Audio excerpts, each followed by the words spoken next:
Yan. Dito makikita nyo na yung mga parts nung vending machine. Nandiyan yung file, maintenance, inquiry, utilities, tsaka reports. Halimbawa, papasok tayo sa medicine maintenance.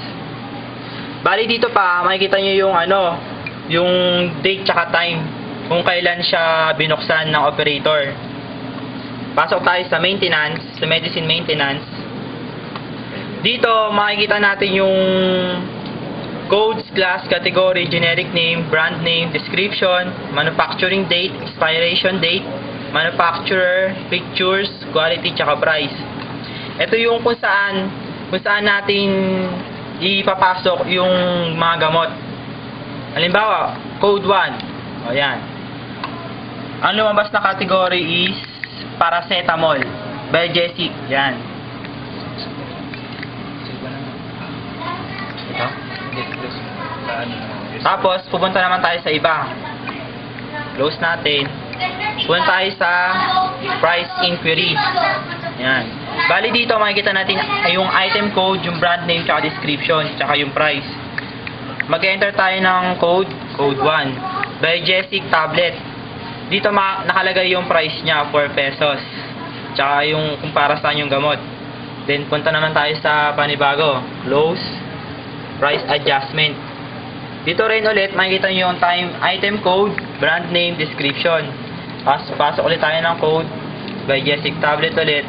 Dito, makikita nyo yung current price niya for. Pag binago natin, yun natin 5 pesos. Ganyan lang pinagamit. Yan, update lang natin. Tapos, yes. Okay. Tapos, pag pinasok ulit natin yung code niya, 1, ayun na yung current price niya, 5. Okay? Tapos, close natin ulit.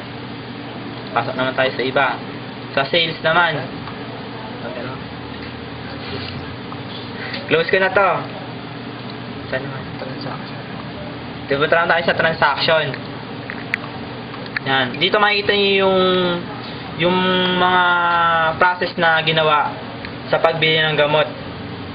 Pag bini-all natin, yan, makikita niyo yung mga biniling gamot, tapos kung ano yung price, tapos kung ano yung date, tsaka yung time. Kung gusto niyo naman ng by date, click nyo lang yung by date, tapos ito ba yun, Mike? Kunwari, ano ba yun? 28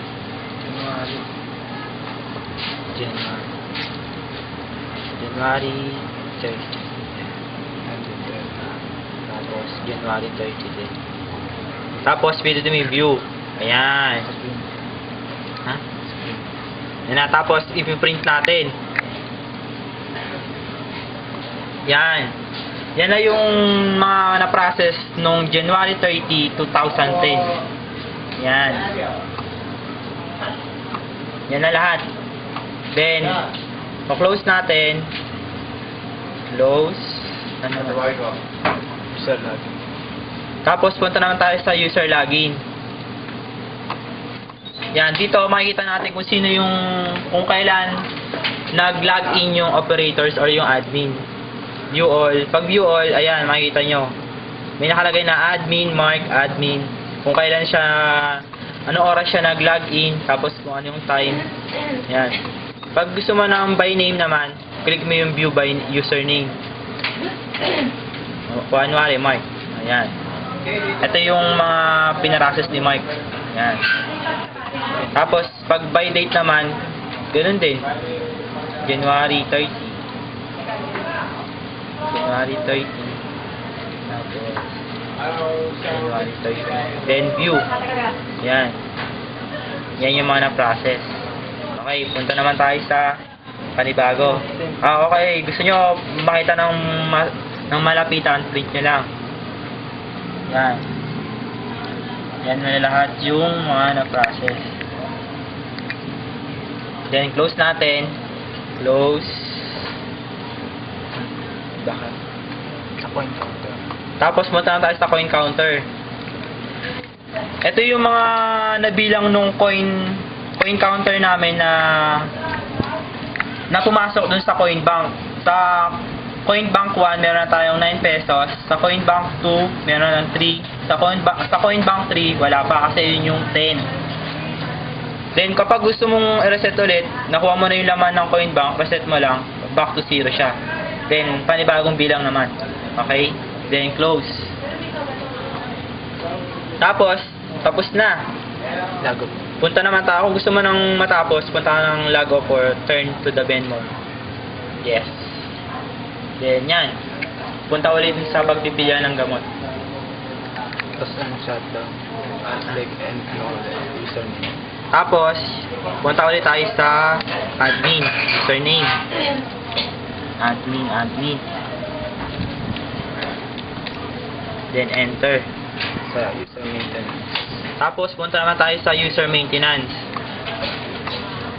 Dito, may makita tayong full name, username, password, retype password, tapos yung type question, tsaka yung answer.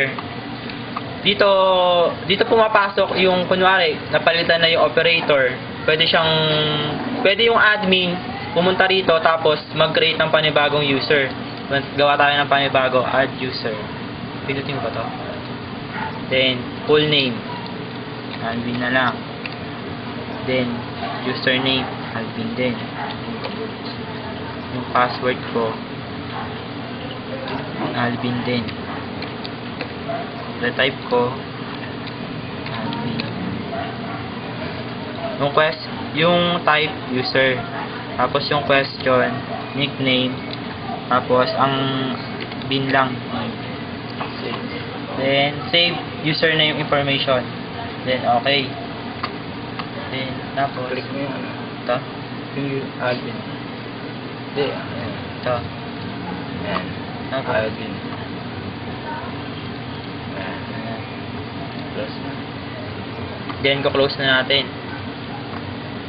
Shutdown. Tapos, shutdown. Shutdown.